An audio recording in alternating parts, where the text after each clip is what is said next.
Hi, everyone. Welcome back to another episode of Unscripted. Today is December 22nd, and Michigan State is coming off a pair of very big wins. They took down Oakland 79 to 62, followed by a 99 to 55 domination of Stony Brook. Um, Johnny, pretty much straightforward on these. I mean, Michigan State looked really good. They played complete games, both games. And I don't really know like where to start, I guess, because it was pretty blatant there that Michigan State just kind of took care of business, but there's some other things going on, such as the shooting's been a lot better and other stuff like that. So what stood out to you in those first two games, or not those games? Yeah. Yeah, I mean, I think you look at Oakland, obviously not a little bit of a slow start, right, versus that zone.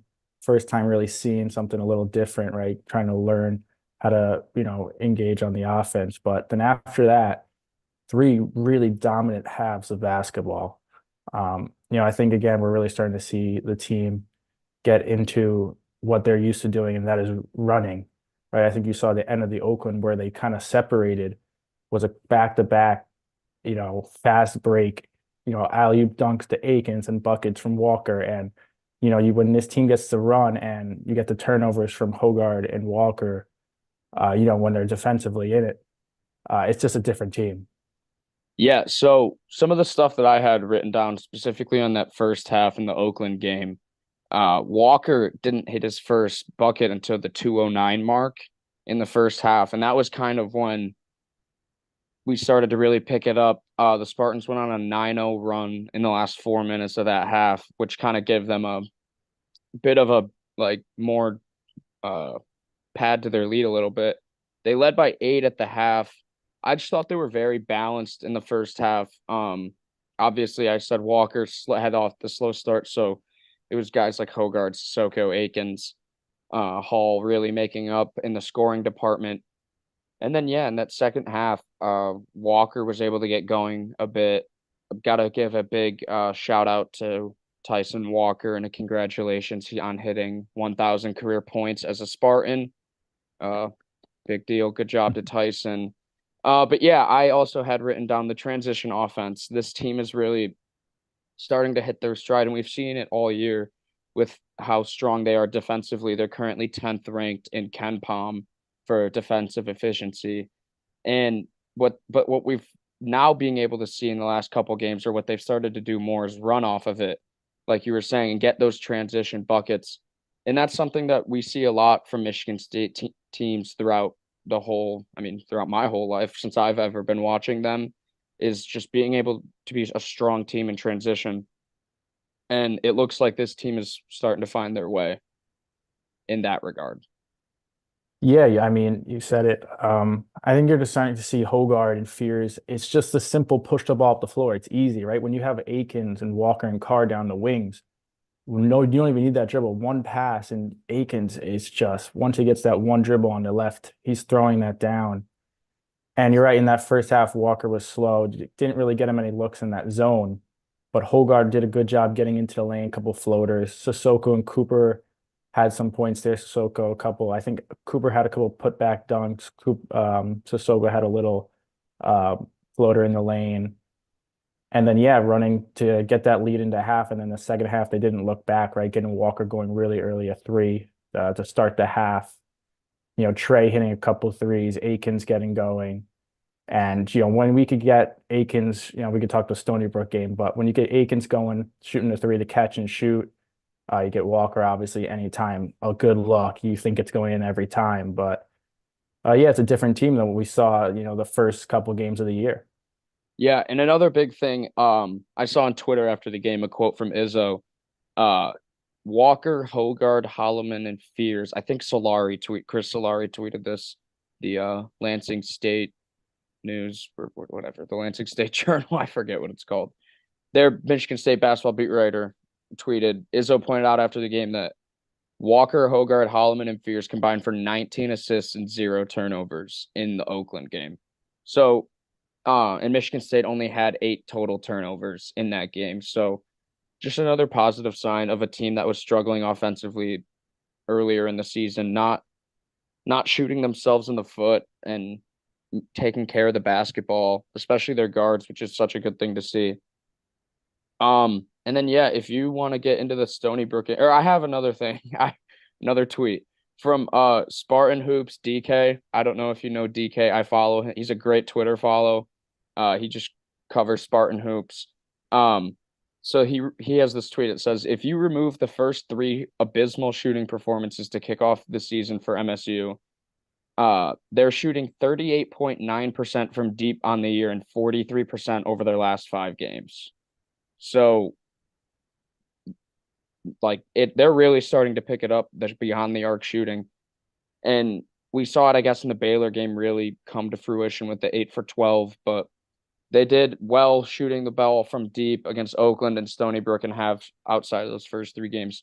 I just saw that today and I thought that was pretty Mhm. interesting considering we've been talking about the shooting and all state fans and people covering the team have been talking about that. But yeah, we can get into the Stony Brook game. I'll be honest. I don't own Big Ten Plus. I was a little bit late buying to going to get the stream, and I saw on Twitter that it was 18-2 and probably not worth it. So, Johnny, you're taking the reins on this one. Talk to me about the Stony Brook game.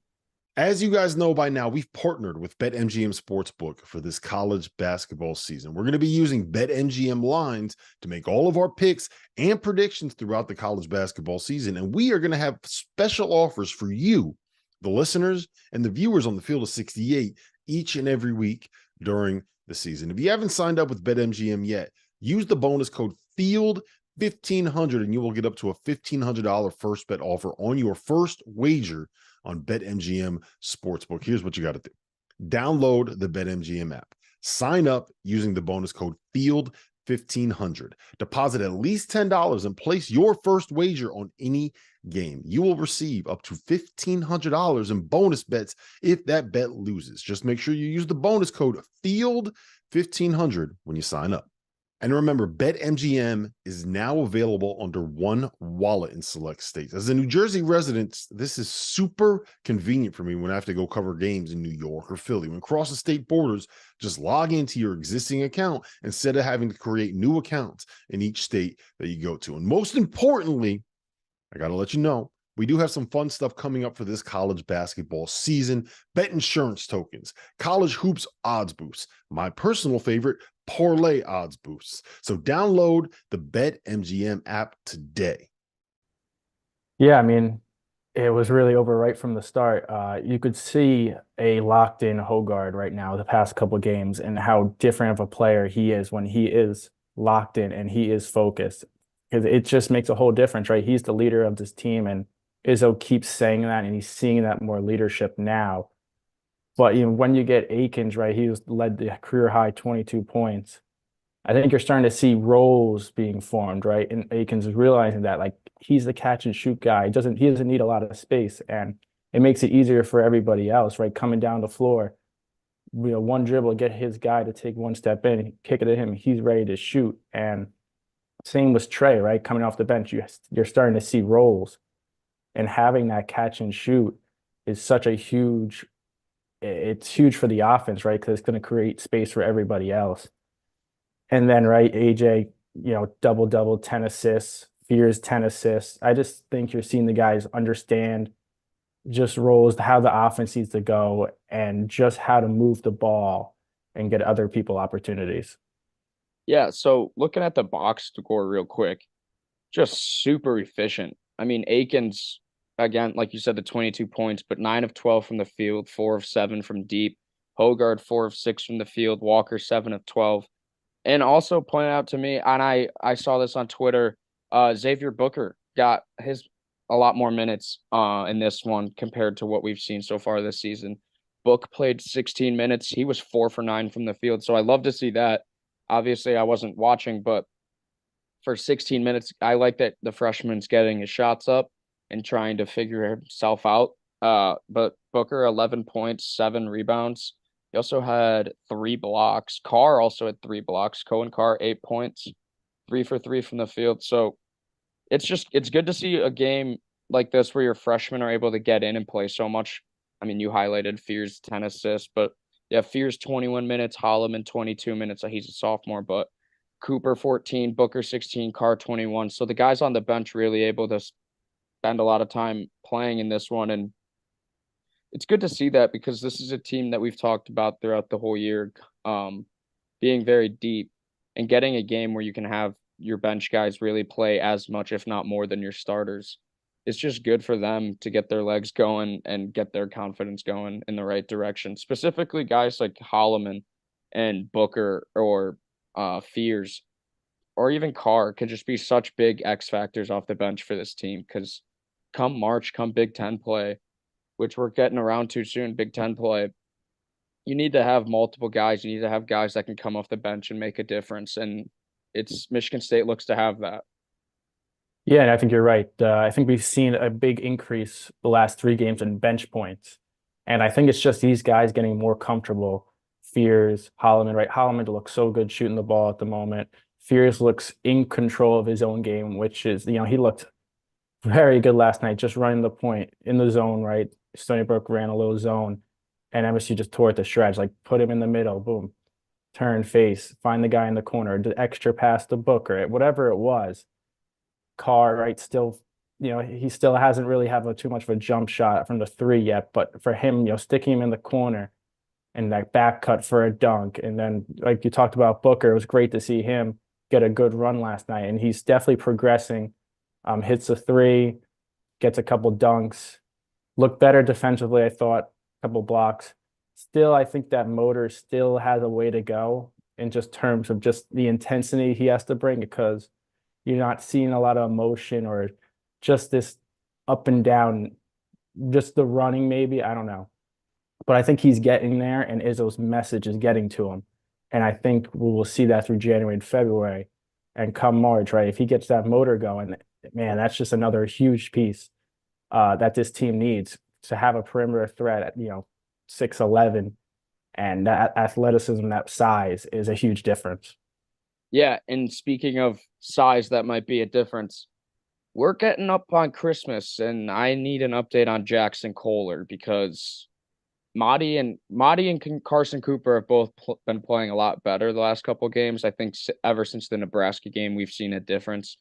And obviously the whole team's performance, but the centers have really stuck out to me on the glass and offensively, just being a lot better than what they were. We're actually able to see an output now. And Indiana State is coming to East Lansing on Saturday, the 30th. So that's in 8 days. Indiana State's 11-1. I don't. They're not going to just roll over. Obviously, it's a rematch of the 1979 national title game, Magic and Bird.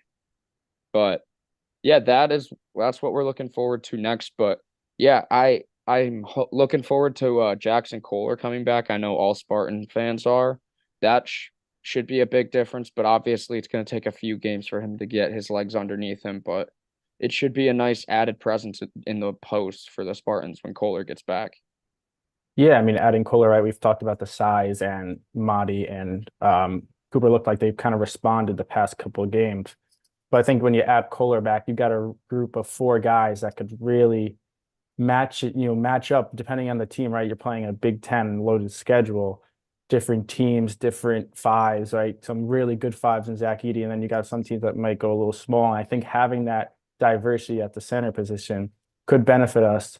Definitely if Booker can develop and he could play some of the 4 and the 5, and then, you play Carr at the 4, and then maybe Kohler could play at the 4, and just mixing and matching with those guys with different lineups with the guards could be really beneficial. And it might take some time to figure out that rotation with Kohler in it.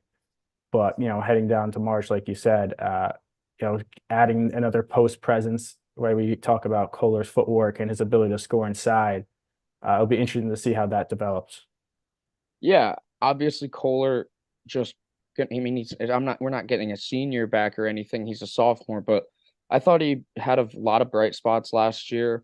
Like you said, his footwork is just amazing down low. And that's really just a part of the team that has been missing from Michigan State. And also you touched on might take some time for rotations. it took some time this year for Izzo to get these rotations down, and that we're finally seeing it in the last few games that he has started to figure out the rotations a little bit. And then adding Kohler back, it is going to change the dynamic a little bit, but hopefully not too much. So yeah, I said Indiana State coming up next, and then after that, the Spartans go right into Big Ten play, hosting Penn State and then traveling to Northwestern before meeting up in Champaign against the Fighting Illini. So some big games coming up with Big Ten play coming in and finishing up our last game in conference play. Johnny, do you have anything else? I'm pretty good.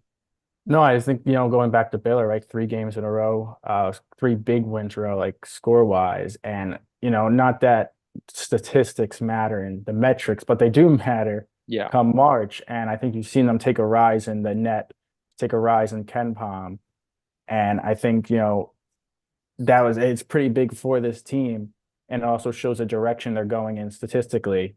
And you would hope, after, take down Indiana State, was a very good team, and then roll into Big Ten play with a lot of confidence, and you really get this season going and back to where we originally might have thought it would be going. Yeah, and like you said, I mean, like 2 weeks ago, things were looking pretty bleak after that loss to Nebraska. So for Michigan State fans to see this, and like you said, to have an actual summation of it and being able to like look at something and say, well, this is how much better we've gotten. I mean, I've always looked at net and Ken Palm rankings. I don't live and die by them, but it's nice to know where you're at. But yeah, I'm all good with all that. Wish everyone a happy holidays. Thanks for listening. And we'll be back for an Indiana State recap and then a preview of the Big Ten play, honestly. We'll probably have to preview some whole Big Ten teams. Obviously, Spartans have played Nebraska and Wisconsin, but we'll maybe get into some talk about, in Illinois, Purdue, Michigan, maybe a little bit, Ohio State. We'll figure it out though. But yeah, thanks everyone for listening.